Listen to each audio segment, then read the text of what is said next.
Hello வணக்கம். This is Jenny. Join with me always the real face of India. So தொடர்ந்து இந்த நிகழ்ச்சியில் பெண்கள் சுதந்திரம், பெண்கள் சந்திக்கக்கூடிய குடும்ப வன்முறைகளை பற்றி பேசிகிட்ருக்கோம். ஸோ அடுத்து பெண்ணுடைய குடும்பத்தில் வன்முறை எப்படிலாம் வரும் பார்த்திங்க அப்படின்னா, இப்போ அந்த பெண் பிடிக்கலை அப்படின்னா அந்த பெண் அதே இடத்துல வாழ்கிறாங்க, அதாவது ஒரு கூட்டு குடும்பமாக வாழ்ந்தாங்க அப்படின்னா அந்த பெண் பிடிக்கலை, அவங்க அந்த இடத்துலேருந்து பிரிக்கணும், மகன்கிட்டேருந்து பிரிக்கணும் அப்படின்னு முடிவு பண்ணிட்டாங்கன்னா அவங்க உறவினர்களும் இல்லை அவங்களோட இருக்கக்கூடிய மாமியார், நாத்தனார் இப்படின்னு அந்த குடும்பங்கள் எல்லாம் சேர்ந்து தான் அந்த இதை பண்ணுவாங்க. அப்படி முடிவு பண்ணிட்டாங்க அப்படின்னா என்ன பண்ணுவாங்க அப்படின்னா அந்த பெண்ணிற்கு அடுக்கடுக்கான துன்பத்தையும் துயரத்தையும் கொடுத்துக்கிட்டே இருப்பாங்க.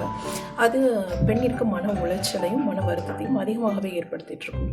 உடலளவிலையும் மனதளவிலையும் காயங்களை ஏற்படுத்திக்கிட்டே இருப்பாங்க. எப்படி அப்படின்னு கேட்டிங்கன்னா, ஒரே குடும்பத்தில் இருக்கும்போது அந்த பெண்ணிற்கு உணவு முறைகள் சமைப்பதாக இருந்தாலும் சரி, அவங்க அங்கே தான் அந்த பக்களை திருப்பி பார்த்தாகணும். அப்போ என்ன ஆகும் அப்படின்னா அந்த சாப்பாடுகளில் அவர்களுக்கு தெரியாமல் ஒரு சில மயக்க மருந்துகள் இல்லை விஷ மருந்துகள் இதையும் கலந்து பெண்ணை மொத்தமாக அந்த இடத்தை விட்டு காலி செய்வது இல்லை அந்த வாழ்க்கையை விட்டே மேலுலகம் அனுப்புவதற்கான ஏற்பாடுகள் எல்லாம் ரொம்ப பலமாக பண்ணுவாங்க. யார் அப்படின்னு கேட்டிங்கன்னா இந்த குடும்ப வன்முறையில் ஈடுபடக்கூடிய மக்கள். அடுத்து என்ன பண்ணுவாங்க அப்படின்னு பார்த்தீங்க அப்படின்னா அந்த பெண்ணுக்கு எதிரான அவதூறு கருத்துக்கள் அதிகமாக பரப்புவாங்க. இது 2வது விஷயம். 3வது விஷயம் என்ன பண்ணுவாங்க அப்படின்னா அந்த பெண் எங்கெங்கன்னா எதெல்லாம் அவங்க செய்கிறாங்களோ அதுக்கு எல்லாம் அகெயின்ஸ்டாக இல்லை எதிர்விதமாக ஏதாவது ஒரு செயல்பாடுகளை செய்து மன உளைச்சலையும் மன வருத்தத்தையும் ஏற்படுத்திக்கிட்டே இருப்பாங்க.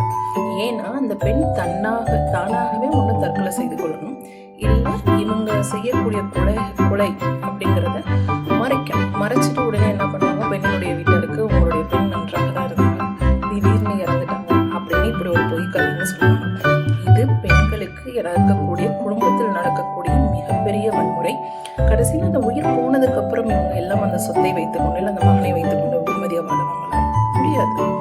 ஏன் அப்படின்னா ஒரு தவறு செய்யும் போது அந்த குழுக்களாக சேர்ந்து செய்வாங்க. இப்போ இந்த பெண் பிடிக்கல அப்படிங்கிறத அவங்க என்ன பண்ணுவாங்க, தங்களுடைய உறவுகள் இல்லை அக்கம் பக்கத்தினர்கிட்ட சொன்னாங்க அப்படின்னா அவங்க 4 விதமான ஐடியாக்கள் கொடுப்பாங்க.